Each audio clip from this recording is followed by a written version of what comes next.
今天给大家分享一道超级简单快速的家常烙饼。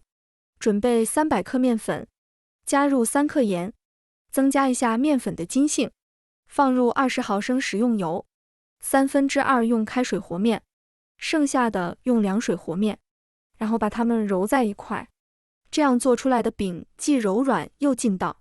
面要多揉一会儿，揉光滑后不用醒，直接把它搓成长条，再分成大小均匀的剂子，把切好的剂子揉成小圆球，然后压成小饼，上面抹一层油，撒点干面粉，2个小饼压在一块，把它压紧，然后把它擀成薄饼，擀得越薄越好。电饼铛不用刷油，擀好后直接放锅里，小火盖上盖子烙半分钟，鼓起泡来以后翻个面，再烙半分钟，现在就可以出锅了。这样做出来的饼非常柔软，而且也很劲道。